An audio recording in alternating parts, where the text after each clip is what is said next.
Mestre sublime Jesus, fazei que entendamos a vossa vontade, nunca a nossa, entregando-nos às vossas mãos fortes para conduzir-nos.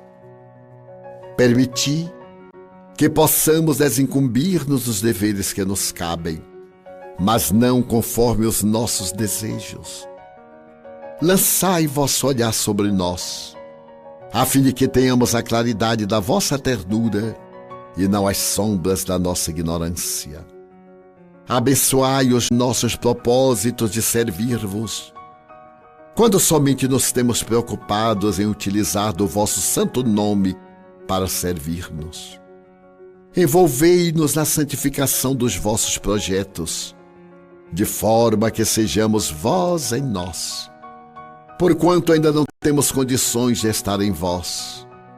Dominai os nossos anseios de poder e de prazer, auxiliando-nos na conquista real da renúncia e da abnegação.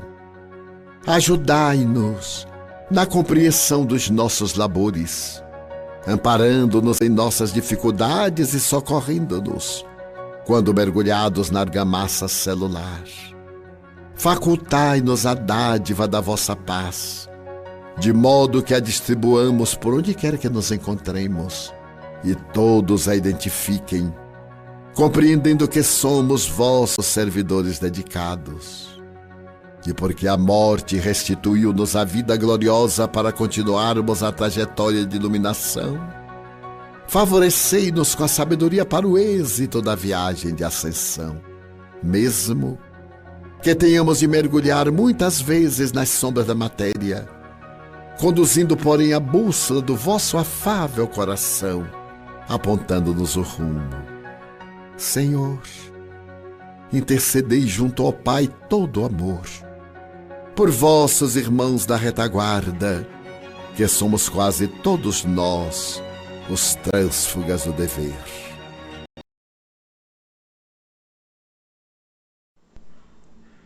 Queridos irmãos, queridas irmãs do ideal espírita, queridos irmãos e queridas irmãs de outros ideais religiosos, que a doce paz do Mestre Jesus esteja conosco. Hoje coube-me a tarefa de falar sobre o Evangelho, sobre o Evangelho segundo o Espiritismo, capítulo 19, a fé transporta montanha. E no capítulo 17, 14 a 20 de Mateus, está escrito que Jesus, chegando ao meio do povo, um homem caminhou-se à sua frente, caiu-se de joelho aos seus pés e disse: Jesus, meu filho, ele é lunático, cai às vezes no fogo, às vezes na água. E por favor, eu levei o meu filho para os seus discípulos e eles não conseguiram curar. Aí Jesus então diz assim: raça incrédula, porque até quando estarei convosco? Até quando eu estarei entre vós? Falou assim, e traga aqui esse menino. O menino veio e ele conseguiu expulsar o demônio, que nada mais era o demônio, como está escrito no Evangelho, que é os espíritos que estavam obsidiando aquele menino. E aí os discípulos vieram ter com Jesus em particular e fez a pergunta: por que nós não conseguimos expulsar aqueles demônios daquele menino? E Jesus respondeu: se vocês tivessem fé do tamanho de um grão de mostarda, vocês diriam essa montanha, muda daqui para lá, e ela mudaria. Tá? É por causa da sua falta de credulidade, pela incredulidade de vocês mesmos. Jesus falou para eles, né? Então, quando Jesus estava falando isso, ele estava dizendo de uma forma, do sentido figurativo, tudo ele falava sobre parábola, no sentido figurativo ele queria dizer que ele comparou, se tivesse o fé do tamanho de um grão de mostarda. A mostarda é tão pequenininha, não cabe no meio dos nossos dedos, tão pequenininho que é esse grão de mostarda. Veja, se tivéssemos esse poder, o que nós faríamos?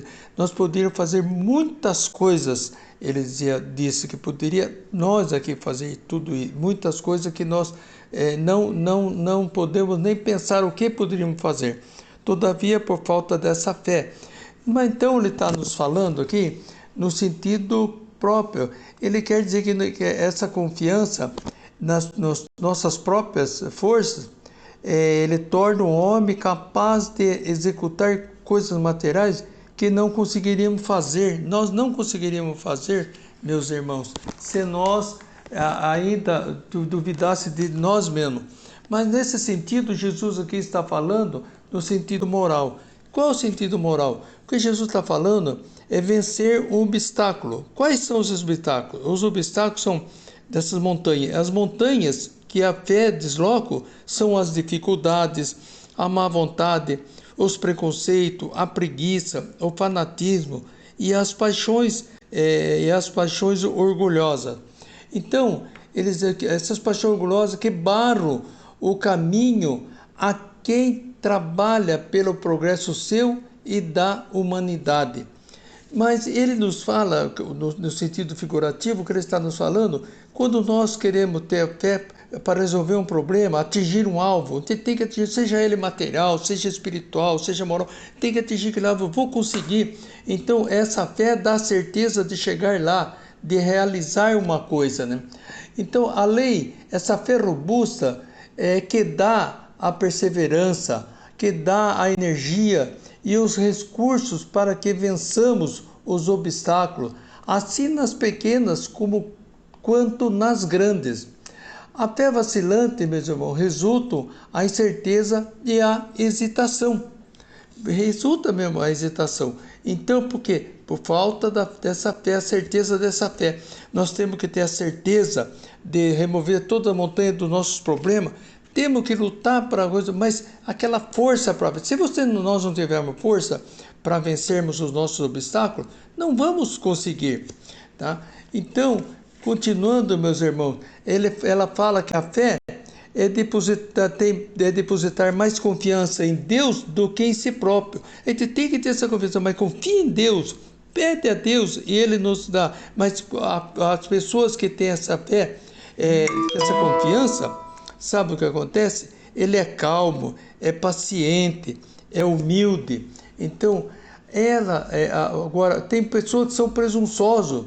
Ele deposita mais confiança em si próprio do que em Deus.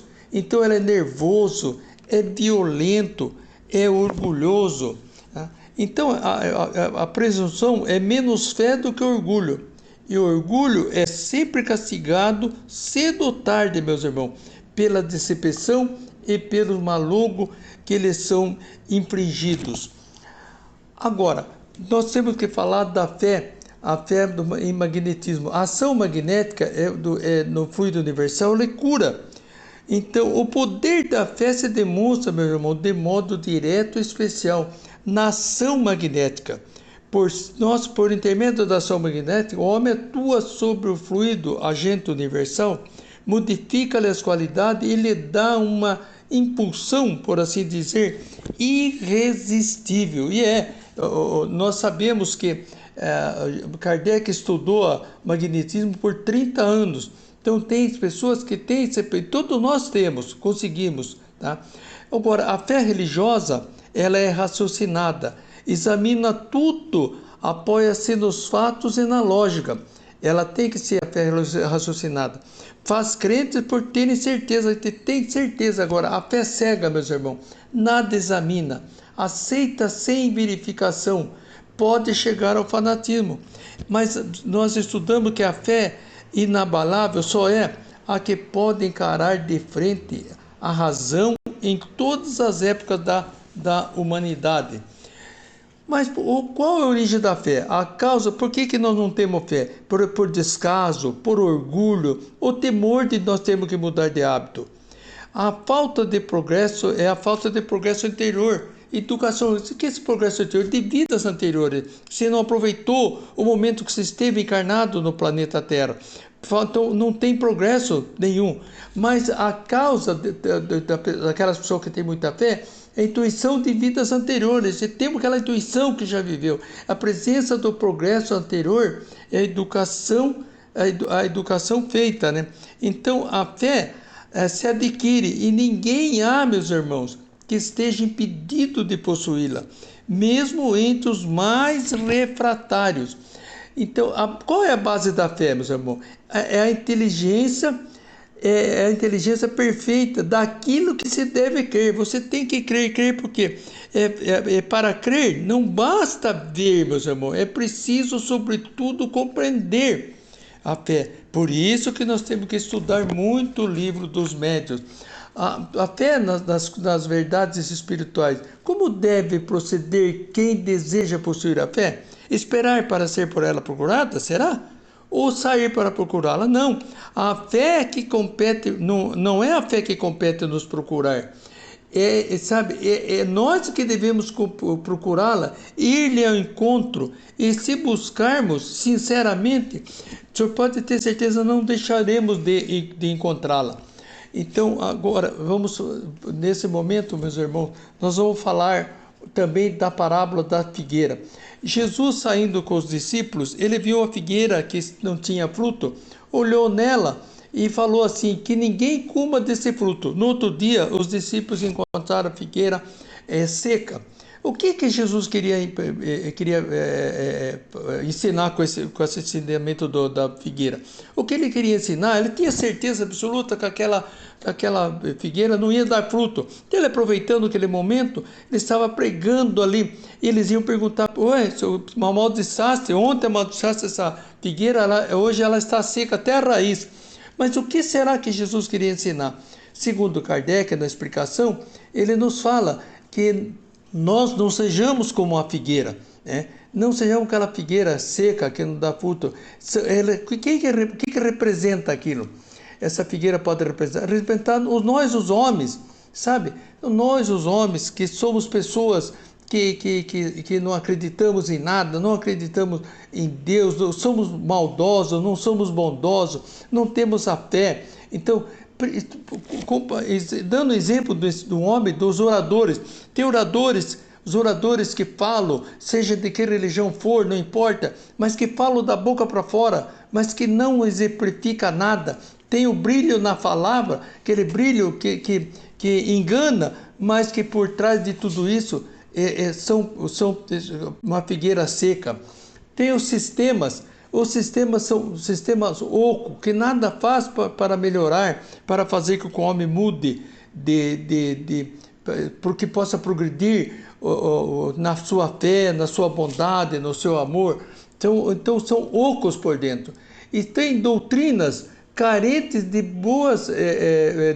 carentes de base sólida. Ela pauta a verdadeira fé para ativar. Sabe, e são pessoas que o que vai acontecer com essa pessoa? Ficarão que aparentam propensão para o bem, mas na realidade nada de bom produzem, são inúteis, cairão reduzidos a nada. Essas pessoas serão tratadas como uma figueira que secou. Então, falando também, comparando com a figueira, dos médios, os médios ostensivos, são intérpretes do Espírito, são árvores destinadas a fornecer alimento espiritual a seus irmãos. Então, multiplico sem número para que não falte o alimento espiritual. Mas, meus irmãos, tem os médios inúteis. Deus lhe retirará o dom da mediunidade e consentirá que se formem presas de maus espíritos. Por quê? São médios inúteis que nada fazem, não dão exemplo. Tem mediunidade, que a mediunidade não é só da doutrina espírita. A mediunidade, tem muitas pessoas que têm a mediunidade, mas que não é uma mediunidade que não tem nada a ver com a religião, não tem nada a ver com a doutrina espírita, né? Esses são aqueles que tiram proveito, que enganam. Como nós temos isso, não vamos aqui citar nome de médios que enganaram por muito tempo. Temos médios conhecidos, que foram parar na polícia, foram condenados, juridicamente falando. Por quê? Porque aproveitaram do seu magnetismo, não que os espíritos tivessem a seu favor. Tinham esse magnetismo da cura e faziam daquilo para aproveitar para si próprio, e não para ser uma árvore frondosa, uma figueira boa. São também como uma figueira seca, né? E se empregam suas faculdades em coisas fúteis ou prejudiciais, se apõe a serviço dos interesses mundanos, se em vez de frutos sancionados dão frutos que se recusam a utilizá-lo em benefício se recusam a utilizar em benefícios próprios. São quais o quê? A figueira estéril. Então, meus irmãos, a gente tem que ter essa faculdade que Deus nos fornece, ou que nos dá, de ser médio extensivo, mas nós temos que fazer de tudo para que possamos merecer essa faculdade que Deus nos dá, sendo bom, sendo bondoso, sendo prestativo, socorrendo as pessoas que necessitam. Para isso tem que ter a fé, porque a fé, meus irmãos, para ser proveitosa a fé, ela tem que ser ativa, não deve entorpecer-se, pois essa fé é mãe de todas as virtudes que conduzem a Deus. A fé, ela é contagiosa, é a base da regeneração. Os milagres são obra sua, da fé. Então, ela faculta a esperança, meus irmãos. É uma inspiração divina, ela dá o amor, desperta os instintos nobres. Então, por isso que nós estamos sabendo que temos que amar a Deus, mas sobretudo porque nós temos nas suas promessas, mas sabendo por que acreditais nelas. Se nós não soubermos acreditar, não temos condições, sabe, meus irmãos? Tem uma passagem de uma pessoa que consultou um sábio. O sábio falou para ele: tenha fé que você vai vencer em tudo, que você vai ser socorrido. Tenha fé. E ele, com aquela fé, é uma parábola, é uma história. Então, nessa parábola, ele fala assim, que ele estava caminhando, lá da Ásia, ele estava caminhando, e viu um bando de elefantes grande. Ele falou: eu tenho fé em Deus, que nada vai acontecer comigo. E veio os elefantes e passou por cima dele, machucou bem. Aí ele foi ter com o sábio falou: não, o senhor disse que Deus socorria, por que eu fui atropelado pelos elefantes? Ele falou assim: Deus mandou um homem na frente gritando: olha os elefantes, você teve a fé de ouvir ao que o homem estava falando? Não teve. Então, o que ele está nos falando, meus irmãos?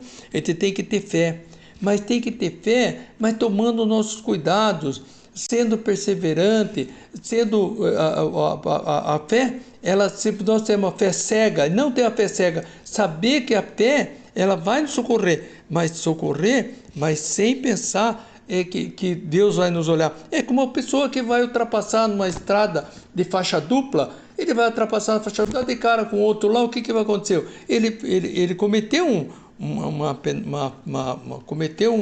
infringiu uma lei. E o que foi? Falta de fé e de observância. Meus irmãos, nesse momento nós vamos contar uma parábola, uma alegoria, uma história, para complementar o que realmente a fé é capaz de fazer. Haviam três irmãos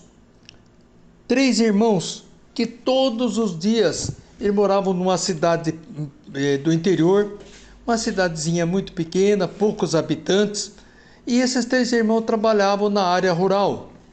Eles tinham lá um pedacinho de terra que seus pais haviam deixado, e nesse pedaço de terra, todo dia de manhã, eles saíam para trabalhar nesse pedacinho de terra, nesse sítiozinho.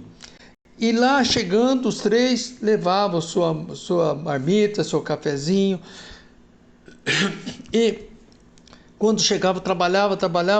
E tinha 2 irmãos, que desses 2 irmãos eram inconformados com a situação e reclamava da sorte, e Deus não olhava por eles, sabe? E que tanto sofrimento, não tinha nem uma bicicleta para poder ir pedalando até o sítio, e reclamava. E um dos irmãos ficava ali: confia em Deus, tenha paciência, tenha fé, isso tudo um dia vai passar, vamos trabalhar com amor, com carinho, que Deus vai abençoar a nossa colheita, vai melhorar. Que os 2 reclamavam, e nada, mas o irmão, não, vamos orar, chegava lá, vamos orar para fazer uma prece, para começar, ele fazia a prece, e tal, os irmãos acompanhavam, porque ele era uma pessoa muito bondosa, então, para não ofendê-lo, acabava acompanhando, mas de má vontade, não com aquela fé, com aquela vontade de querer acompanhá-lo. Ele orava, fazia a prece junto, tal. Até que um dia, ao entardecer, quase começando a entardecer, tardezinha, que o irmão queria trabalhar até mais tarde para ver se dava sorte a colheita, sabe, para adiantar, e queria trabalhar até mais. Os 2 sempre queriam ir embora mais cedo, mas aquele sempre perseverante, com aquela fé robusta. E aí um dia, eis que na hora do entardecer, que ela brilhou, mas um clarão muito grande, apresentou-se um clarão, e ali desce um ser iluminado e conversa com eles, e eles começam a conversar: o que vocês gostariam de ganhar na sua vida? O que vocês gostariam? Ele falou, o que se reclamava, falou assim: eu gostaria de ser o homem mais belo desse mundo. Falou assim: tudo bem, seja feita a vossa vontade, diz aquele ser que apareceu iluminado. Aí o outro: e você? Eu gostaria de ser muito rico, tá? Seja feita a sua vontade. Falou, você vai para ele. E o terceiro: e você? O que você deseja? O terceiro, cheio de fé, de boa vontade, que trabalhava muito, orava sempre no início da obra, começar o trabalho, e orava agradecendo o dia. Naquele momento, ele disse: não, eu confio muito em Deus, confio muito no Pai Celestial.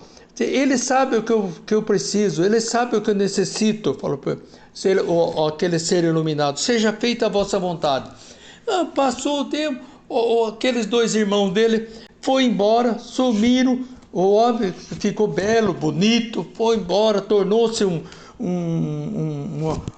artista pela sua beleza, tornou-se uma pessoa que representava, como é que aqueles que representam, que vestem roupas bonitas, aparecem na mídia, ficou uma pessoa famosa. O outro irmão ficou muito rico, tal. Aquele que falou que Deus sabe o que faz, tinha dado para ele uma pedra muito grande, lá na roça, aquela pedra muito grande. Os 2 irmãos até deram risada: é o que você pediu, é que Deus sabe o que você quer. O que ele deu para você? Essa pedra enorme. Mas ele não perdeu a fé, levou aquela pedra com luta. Se foi deixado essa pedra, porque Deus que deixou, eu vou levar. Ele levou aquela pedra para casa, enorme daquela pedra, sofreu para levar aquela pedra sozinho, mas conseguiu levar. Os outros irmãos nem ajudaram, nem para ajudar ele não ajudou, foi embora. Ele pegou aquela pedra, todo dia ele ia parar sozinho e batia naquela pedra, foi batendo, até que foi batendo, falou: alguma coisa eu hei de encontrar aqui, Deus não ia dar isso aqui para mim por nada. Ele pegou, foi batendo, chegou, quebrou a pedra. Dentro dessa pedra estava um brilhante tão enorme, tão grande, que ele pegou esse brilhante e foi vender, deu um dinheiro muito, que ele nunca sonhava, que era muito mais do que o seu irmão ganhou. Ele pegou, que ele fez daquele dinheiro, construiu, meus irmãos, um hospital muito grande, ajudou todo mundo da cidade. Aquele hospital era enorme, socorria daquelas pessoas da cidade, contratou médicos, contratou enfermeira. Aquele hospital socorria não só a cidade dele, mas toda a cidade da circunvizinhança, dos vizinhos, né? E socorria todas aquelas pessoas, sabe, que vinham ali com problema.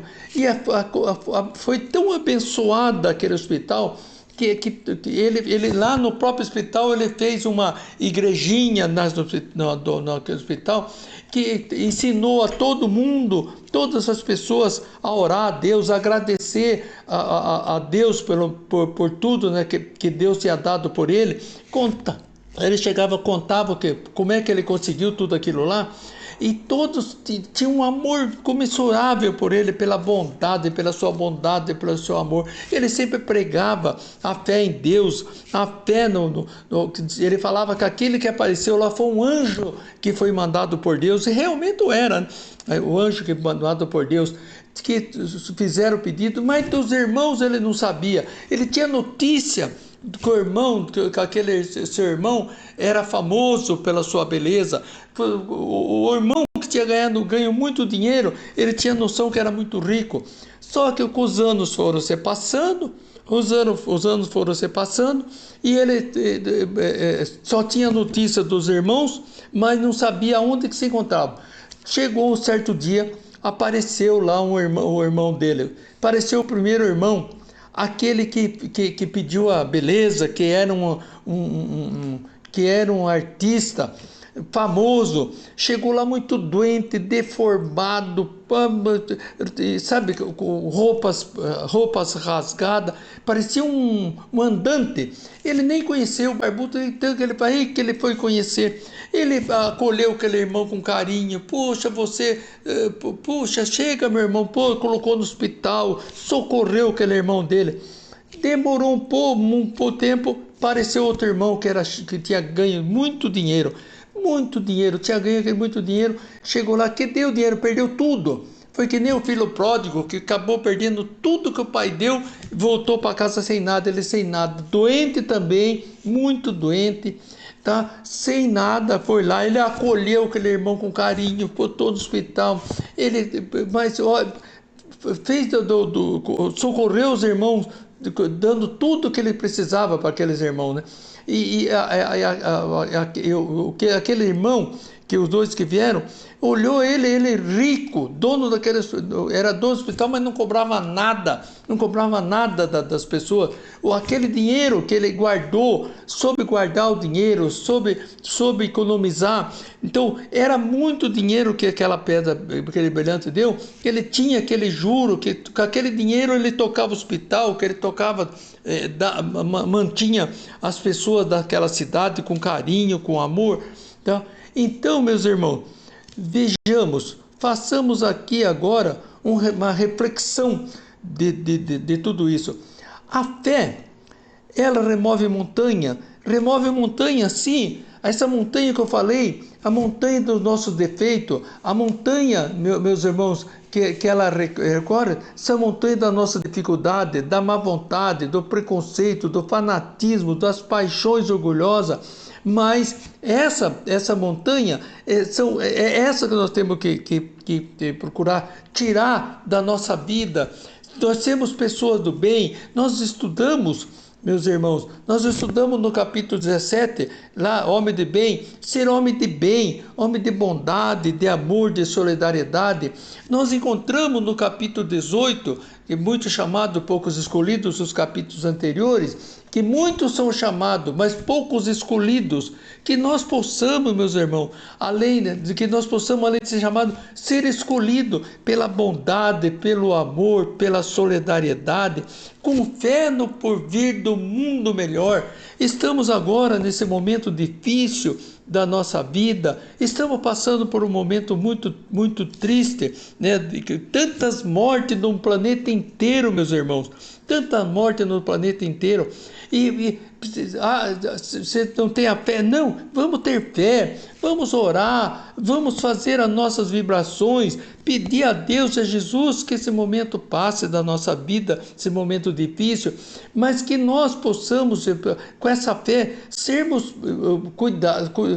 sair com a máscara, lavar as mãos, sermos perseverantes, manter distância, vamos ter paciência, orar muito a Deus, porque se assim nós fizermos, nós não estamos sendo que nem aquele nosso irmão que o sábio falou. Deus está sempre nos avisando dos nossos problemas. Nós temos tempo a intuição do que pode acontecer. Se nós tivermos a fé, nós tivermos amor, tiver solidariedade, a fraternidade, Deus vai estar sempre conosco, o nosso anjo da guarda vai estar ao nosso lado. Então, Ele estará sempre nos socorrendo, não perdendo essa fé. Não vamos fazer que nem aquele, porque Deus, não, nós temos que estar atentos. Se eu tenho a fé, para mim nada vai acontecer. Eu saio sem máscara, eu não lavo as mãos, não uso álcool gel. A ciência está aí também para nos socorrer, meus irmãos. Está aí para nos auxiliar. E não cai uma árvore, não cai uma folha de uma árvore sem que Deus queira. E Deus quer disso. E ela está nos sabendo de tudo que está acontecendo. Então nós temos que ter cuidado. Se não tiver cuidado, vai ser aquele a manada. Vinha um homem gritando: cuidado, olha os elefantes, cuidado. E nós nos escutamos e achamos, só escutamos, ver os elefantes aqui, e só acreditamos que nada vai acontecer conosco. Vai acontecer que a doença vai nos pegar por falta de cuidado, por falta de fé nos cuidados que nós temos que ter. Então, isso que nós temos que fazer, meus irmãos queridos. Não façamos como aquele capítulo 16, tá? Não amai a Deus e a mamon, né? Ou amai a Deus ou a mamon. Vamos amar a Deus, né? Sabendo por que nós amamos. Não adianta dizer, como disse o rico daquela parábola, falar assim: alma minha, descansa, tu tens por resto da tua vida. Não, naquela noite Deus veio buscar. Nós não sabemos quando é que Deus vem nos buscar. Chega um momento que nós partimos. Então, se nós temos que estar preparados para esse momento que vai chegar, nós não sabemos, temos que estar preparados a cada dia, se preparando para essa partida. Porque, meus irmãos, a fé inabalável é aquela que nos conduz para planos melhores, que nós possamos sair nessa vida que nós aqui estamos passando por. É a peneira, meus irmãos, que está sendo peneirado. É peneira, é a transição planetária que está acontecendo, né? Que do meu ponto de vista deve ser isso, essa transição planetária. Vamos então ter fé em Deus e Jesus, tomar nossos cuidados para que nada de mal venha acontecer, para que quando nós voltarmos para lá, que Deus nos chamarmos, que muitos poderão dizer assim: puxa vida, que pena que Deus levou aquele irmão. Puxa vida, a pessoa fala, podia ter levado um outro, né? E não levar ele. Não, nós temos nossa hora, que nós não façamos a hora, mas que nós temos aquela hora que Deus vai nos chamar. E que nós estamos chamando, que nós possamos estar preparados, que nós possamos aquele trabalhador da última hora, que nós possamos ser aquele que Deus chamou e nós cumprimos com a nossa tarefa, nós cumprimos com o nosso amor, amamos aquele que convive conosco debaixo do mesmo teto. Não façamos façamos da nossa casa um paraíso, um céu e não um inferno. E sejamos preparados com o coração elevado, cheio de bondade e de amor. Possamos, irmão, amar a todos que estão ao nosso lado, porque somos todos irmãos perante Deus. Não há diferença de religião, não há diferença de raça, cor, não importa ser pobre, rico, somos todos iguais. Não deixamos nos envolver pelas coisas da maldade, sim da bondade e do amor. Que Deus seja louvado, que Deus abençoe a todos e que até uma próxima oportunidade que nós possamos estar falando já de uma forma presencial no centro, que nós possamos passar essa epidemia, nós possamos voltar no nosso dia a dia, da nossa frequência nas igrejas e nos centros espíritas. Que Deus abençoe a todos.